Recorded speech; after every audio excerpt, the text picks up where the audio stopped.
Indian വിദ്യാഭ്യാസ സമ്പ്രദായ പ്രകാരം നല്ല ഓർമ്മശക്തിയുള്ള അലവലാദികളെയാണ് നന്നായി പഠിക്കുന്നവരെ കണക്കാക്കുന്നത്.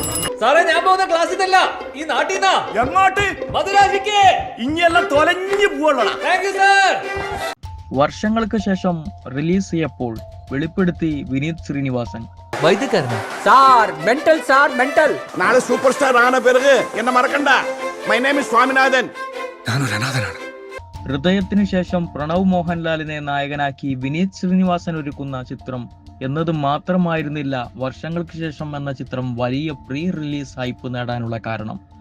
ഒരമ്മയുടെ വാത്സല്യവും ഒരച്ഛന്റെ സ്നേഹവും എനിക്ക് കിട്ടി. കൂടുതൽ കഴിച്ചു ബാക്കി എല്ലാം പറ്റും. ഞാൻ രക്ഷപ്പെടും. മറിച്ച് അതിലെ വലിയ താരനിര കൂടിയാണ്. കല്യാണി പ്രിയദർശൻ, നിവിൻ പോളി, ധ്യാൻ ശ്രീനിവാസൻ, അജു വർഗീസ്, ബേസിൽ ജോസഫ്, നീരജ് മാധവ് എന്നിവർക്കൊപ്പം വിനീത് ശ്രീനിവാസനും ചിത്രത്തിൽ അഭിനയിക്കുന്നുണ്ട്. ഇന്നാണ് ചിത്രത്തിന്റെ ഷൂട്ടിംഗ് പൂർത്തിയായത്. 40 ദിവസം കൊണ്ടാണ് വിനീതും സംഘവും സിനിമയുടെ ചിത്രീകരണം പൂർത്തിയാക്കിയത്. 50-ലധികം ലൊക്കേഷനുകൾ ഉണ്ടായിരുന്ന ചിത്രീകരണത്തിൽ 132 അഭിനേതാക്കളും 200ഓളം പേരടക്കുന്ന ക്രൂവും പങ്കെടുത്തു. ഒപ്പം 1000-ലധികം ജൂനിയർ ആർട്ടിസ്റ്റുകളും. ധ്യാൻ ശ്രീനിവാസിന്റെ പിറന്നാൾ ദിനമായ ഇന്ന് പുലർച്ചെ 2 മണിക്കാണ് വിനീത് പാക്കപ്പ് പറഞ്ഞത്. സിനിമയുടെ റിലീസ് എന്നായിരിക്കുമെന്നത് സംബന്ധിച്ച് സോഷ്യൽ മീഡിയയിൽ നേരത്തെ പ്രചാരണം നടന്നിരുന്നു. ഇപ്പോഴിതാ അത് സംബന്ധിച്ച് വ്യക്തത വരുത്തിയിരിക്കുകയാണ് വിനീത്. ചിത്രം 2024 ഏപ്രിലിൽ എത്തുമെന്ന് സോഷ്യൽ മീഡിയയിലൂടെ വിനീത് അറിയിച്ചിട്ടുണ്ട്. അതായത് അടുത്ത വർഷത്തെ വിഷു റിലീസായിരിക്കും വർഷങ്ങൾക്ക് ശേഷം. സിനിമയെക്കുറിച്ച് വിനീത് ശ്രീനിവാസൻ നേരത്തെ പറഞ്ഞത്, ആ സിനിമയെക്കുറിച്ച് ഇപ്പോഴേ എന്തെങ്കിലും പറയാനാവില്ല.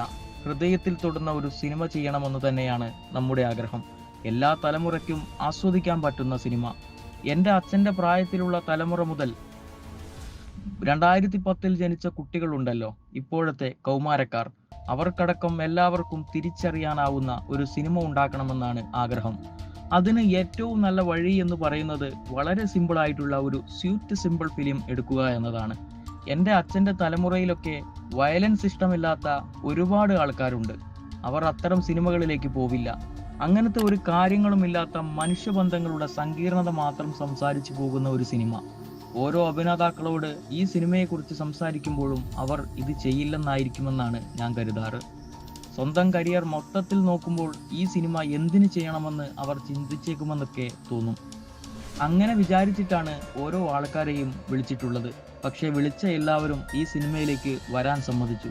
അതൊരു ഭയങ്കര ഭാഗ്യമാണ്.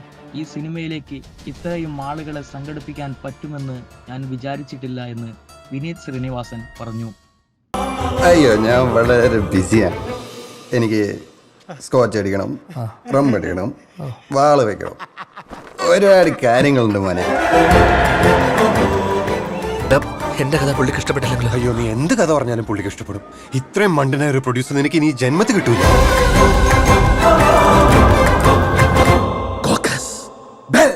Groupism, favouritism, nepotism.